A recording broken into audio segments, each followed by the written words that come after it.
A mere 8 words made up the inquiry, yet once it left my lips, the expressions of everyone gathered around the dinner table shifted permanently.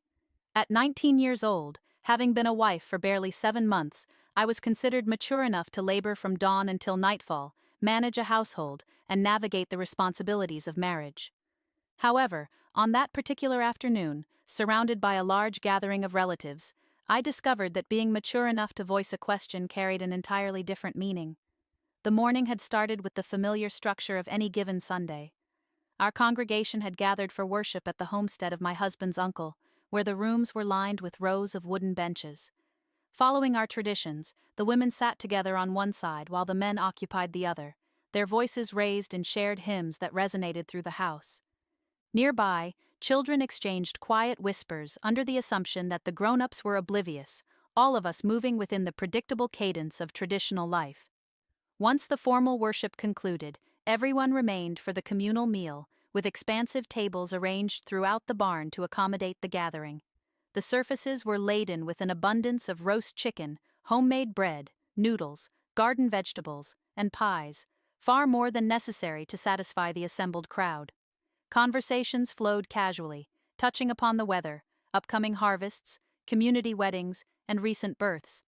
It was all entirely ordinary and inconsequential, or so I assumed at the time. Daniel, my husband, occupied a seat right next to his father.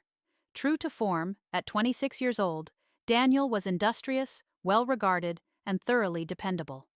The community placed immense trust in him. Peers sought his guidance, and elders frequently commended his work ethic.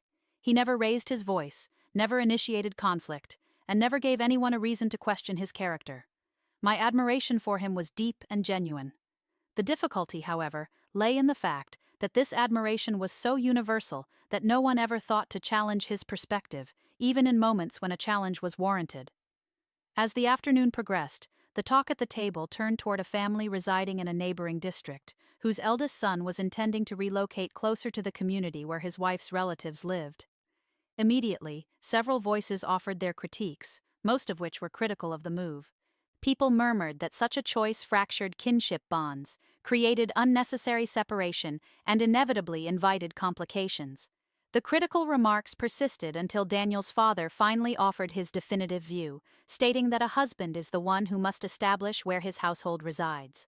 A chorus of nods followed from the men, and even several women signaled their agreement.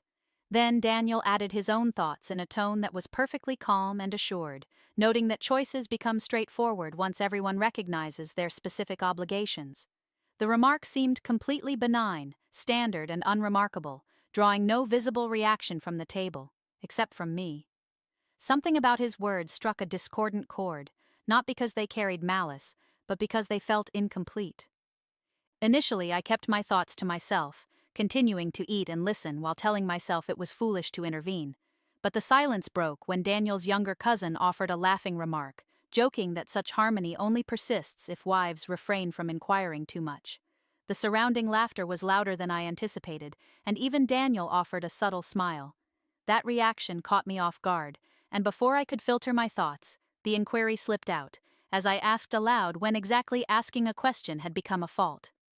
The inquiry was voiced softly, politely, and with genuine curiosity, carrying no trace of resentment, disrespect, or accusation. It was simply a straightforward query, yet the impact was instantaneous. The ongoing dialogue ceased entirely, utensils hovered mid-air, and numerous faces turned toward me. The sudden quiet was punctuated only by someone clearing their throat and a child dropping a utensil, leaving me completely exposed as the focus of the entire room. The stillness felt incredibly heavy. Looking around in confusion, I truly could not comprehend what had triggered such a severe reaction from a single question. Daniel looked in my direction with an expression of pure astonishment rather than anger, while his father suddenly fixed his gaze downward on his plate, and his mother became intensely focused on her coffee cup. Across the expanse of the table, an older aunt cast a subtle frown in my direction. No one offered a word until one of the men attempted to salvage the atmosphere with a forced laugh, allowing the guests to slowly resume eating. Conversation gradually picked up again, yet the underlying mood had shifted in a way I could acutely feel, stripping away any remaining sense of comfort. The rest of the afternoon meal moved forward in a strained manner, with some individuals deliberately avoiding my gaze while others stared far too intently, neither of which offered any comfort. During our journey home in the open buggy, Daniel maintained an uncharacteristic silence. The horse trotted at a steady pace down the dirt road, flanked on both sides by wide expanses of farmland under a low afternoon sun. Typically, our return trips from Sunday gatherings were filled with casual conversation, but on this day, nothing but absolute silence filled the space between us. Eventually, I broke the quiet by asking if I had spoken inappropriately. Daniel kept his focus directed entirely on the road ahead as he gave a swift, reflexive negative response. It was obvious to me that his answer lacked complete honesty. After all, if nothing was amiss, there would have been no reason for the entire room to fall silent. His jaw tightened momentarily before he let out a heavy sigh, explaining that my words had caused discomfort among the guests. I looked at him blankly, pressing for an explanation as to how that was possible, recognizing his hesitation as a sign that he wished to avoid the topic altogether. Ultimately, he explained that by voicing my query, I had effectively challenged the collective conversation. I blinked in slow contemplation, asserting that I had merely asked a question, though Daniel's continued silence served as an unspoken confirmation that to many people there was no distinction between a simple inquiry and an act of defiance. Once we returned to our house, the weight of the interaction refused to leave my mind, lingering as I prepared the evening meal, cleaned the kitchen, and tended to the laundry. I kept analyzing what I had actually done wrong, why the reaction had been so severe, and why no one seemed capable of providing a straightforward explanation. By the following morning, I went to visit my mother, not with the explicit intention of bringing up the incident, but mothers possess an innate ability to read their children. The moment I walked through her door, she discerned my troubled state. We spent those early hours working on food preservation, with glass storage containers lining the table alongside a pot of fruit bubbling gently on the stove, filling the room with a rich, sugary aroma. Eventually, she inquired about what was weighing on my spirit, prompting me to recount the entire sequence of events: the table talk, my inquiry, the sudden quiet, and the tense ride home. After listening to the whole narrative, a sorrowful smile appeared on her face, reflecting sadness rather than amusement or shock. That expression immediately drew my attention, making me realize she had witnessed this dynamic before, as she confirmed that my utterance had not been perceived as a mere question. She then shared an insight that would stay with me forever, observing that people frequently mistake compliance for genuine respect. The weight of that statement lingered between us as I turned it over in my mind, recognizing that it clarified the situation far better than anything else I had heard. My mother added that true respect involves a willingness to listen, placing another glass jar onto the workspace, whereas compliance simply means adopting the exact same viewpoint. I nodded in slow agreement, acknowledging that the two concepts are entirely distinct, though she noted with a gentle smile that many individuals within our community treat them as identical. The weight of that discussion remained with me throughout the quiet moments of the week until Wednesday evening, when an event occurred that altered the situation entirely. Daniel arrived home significantly later than his usual hour, carrying a solemn, heavily preoccupied demeanor. He barely touched his food during supper, offering only brief responses to my attempts at conversation while keeping his gaze locked onto the wooden table for most of the night. It was only right before we prepared for sleep that he finally revealed that a gathering had taken place that evening. When I inquired about the nature of the meeting, his eyes momentarily met mine, before shifting away as he explained that they had been discussing the events of Sunday. A sudden chill seemed to fill the room, and my stomach knotted instantly.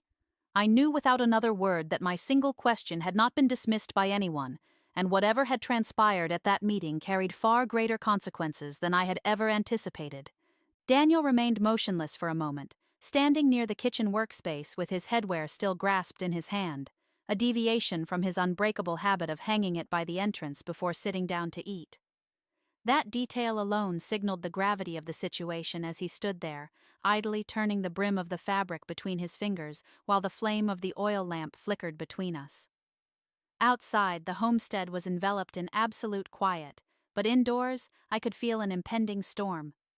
When I finally pressed him to identify who had been analyzing Sunday's events, he looked completely drained as he named his father, two of his uncles, and Bishop Amos. My hands instantly went cold at the mention of the bishop, and I sank slowly into a chair as the realization hit me that a casual remark at a dinner table had escalated all the way to the church leadership. When I asked why such a step was taken, Daniel pulled up a seat directly across from me, explaining that certain individuals felt I had stepped out of bounds. Those words carried a sharp sting, not because they were delivered harshly, but because they were deeply familiar to any young wife who had been told in various ways to speak more softly, wait her turn, avoid quick retorts, protect her husband's reputation, and prevent the community from viewing her household in an unfavorable light. Resting my hands in my lap, I asked if he had informed them that I meant no disrespect, but his downward gaze served as my answer, causing a tight sensation in my chest as I realized he had remained silent. Stunned, I reminded him that he knew my true character, to which he raised his eyes and agreed, though he explained that his difficulty stemmed from the reality that every eye in that room was fixed on him as well. That revelation caught me by surprise. I had been so consumed by the community's judgment of my own actions that I had completely overlooked how his standing was being evaluated. In our social structure, the utterances of a wife are never viewed in isolation. They are seen as a direct reflection of her husband, their home, and the entire family line. Daniel continued in a soft tone, explaining that the men were watching closely to see if he would discipline my behavior. The concept made my stomach churn, given that I was his partner rather than a child, yet I recognized the cultural pattern I had observed throughout my life, where a woman speaking out too firmly prompts others to view her husband's authority as compromised. Sitting completely still, I asked if he had indeed disciplined me, to which he shook his head in the negative, bringing a small sense of relief until he added that he had also failed to offer any defense for me. That stark truthfulness was more painful than a hollow excuse would have been, confirming that while he refrained from scolding me, he had also left me to stand unsupported, proving that silence can often carry the same weight as active agreement. After a prolonged pause, Daniel mentioned that the elders expected him to have a serious talk with me, prompting a bitter smile from me as I noted that we were currently talking, though he clarified that they intended for him to speak to me strictly in his capacity as my husband. I recognized the underlying implication of a warning and a reminder of my expected role, making the room feel incredibly claustrophobic as I looked from the cooking stove to the window before asking what he personally desired from the situation. The inquiry appeared to catch him off guard, precisely because no one else had bothered to ask for his personal view, and as he leaned back slowly, he admitted that he truly did not know, an answer that, while unsatisfactory, was entirely genuine. By the following morning, Daniel departed early to assist with the reconstruction of a neighbor's barn roof, leaving me behind to immerse myself in daily domestic duties. I occupied my time sweeping floors, baking bread, tending to the poultry, and washing household fabrics, yet none of these familiar tasks felt normal, as I continuously envisioned a group of men dissecting my single inquiry as if it were a structural defect in need of repair. By afternoon, my mother-in-law Miriam arrived at the house. She was a deeply deliberate woman, never malicious but always exceptionally careful, measuring the weight of every phrase before allowing it to be spoken. She arrived carrying a jar of apple condiment, though it was immediately clear that the gift was merely a pretext for her visit. As we sat together in the kitchen area sharing coffee, we initially confined our conversation to safe, neutral topics like the current weather, laundry duties, and a neighbor's ailing livestock. Eventually, Miriam placed her hands together and noted that word had reached her regarding the tension surrounding Sunday's events. Acknowledging her statement, I watched her as she examined me with an expression that reflected deep anxiety rather than anger. She reminded me of my youth, suggesting that young wives often fail to realize how quickly spoken words can propagate through the community. Looking down at my beverage, I reflected on the truth of her statement, though it struck me that silence propagates just as quickly, even if no one seemed troubled by it. Miriam attempted to reassure me by stating that no one viewed me as malicious, though the mere fact that she had to clarify that point caused my spirit to sink, as she added that the primary concern was that I might be too unbridled with my speech. Feeling the color rise in my face, I defended myself by noting it was just a single question, to which she gently responded that the issue lay in the fact that it was voiced directly in front of the men. There lay the unspoken core of the matter. The problem was not the content or the intent of the inquiry, but rather the environment and the timing. the reality that I had spoken up in a space where my structural role was simply to listen. Taking a measured breath, I asked if the inquiry would have been deemed inappropriate had Daniel been the one to utter it, causing Miriam to fall silent as her gaze drifted toward the window before returning to me. Her lack of an answer spoke volumes because the reality was undeniable. Had Daniel raised the point, he would have been praised for his introspection and wisdom, whereas my voicing of the exact same thought earned me the label of being overly forward. In that precise moment, a profound internal shift occurred within me. It was not an impulse toward rebellion or arrogance, but rather a sharp, unclouded recognition that the community's discomfort stems not from the danger of the inquiry itself, but purely from the identity of the person who asked it. When Daniel returned that evening, he was visibly spent, his clothing covered in dust, and his hands bearing fresh abrasions from the day's labor. As he quietly cleansed himself at the wash basin, I informed him of his mother's visit, prompting a pause from him as he admitted he anticipated she would come. That acknowledgement confirmed everything, revealing that he was aware of the plan as he slowly dried his hands, explaining that his father had requested her intervention. I felt a surge of incredulous laughter at the realization that his mother had been dispatched to correct my behavior, noting his pained expression as I pointed out that he knew of the arrangement yet chose to remain silent once again. His face tightened with a visible sense of shame rather than irritation, but I had exhausted my willingness to accommodate everyone else's comfort at my own expense. Facing him directly, I pressed him to tell me whether he perceived me as his partner or merely as a source of disruption when I spoke with total honesty. The question appeared to impact him with unexpected force as he slowly took a seat while I remained standing, drawing upon the posture not for a sense of dominance, but to maintain my own internal fortitude. Looking down at the tabletop, he softly confessed that he perceived both elements in my words, an honest admission that brought a burning sensation to my eyes, though I appreciated that he refrained from dishonesty. Assuring him that my intention was not to bring disgrace upon him, his father, or the established church structure, he looked up and asked what I was ultimately striving to achieve, prompting my voice to waver slightly as I explained that I simply wished to exist in a space where my thoughts were not automatically viewed as a threat to the order of things. Daniel closed his eyes, and for the first time, the true magnitude of the situation seemed to register with him. Not just my personal hurt, but his own internal conflict between ancestral loyalty, respect for church authority, fear of community gossip, the desire to be an exemplary spouse, and the painful realization that all these competing pressures had left me completely isolated. When the following Sunday arrived, a sense of dread washed over me as I prepared for the service, pinning my hair with extreme care and securing my bonnet with trembling hands while smoothing down my apron. Daniel noticed my distress as he stood by the entryway, looking as though he wanted to offer some words of comfort, before simply asking if I was prepared to leave, to which I gave a deceptive nod, despite feeling entirely unready. At the gathering, the physical surroundings were completely unchanged. The arrangement of the benches, the familiar melodies of the hymns, the subdued greetings, and the children clustered tightly near their mothers all looked identical, yet I felt an intense sensation of being watched. Whether the scrutiny was real or merely a product of my internal anxiety, the emotional weight of it was undeniable.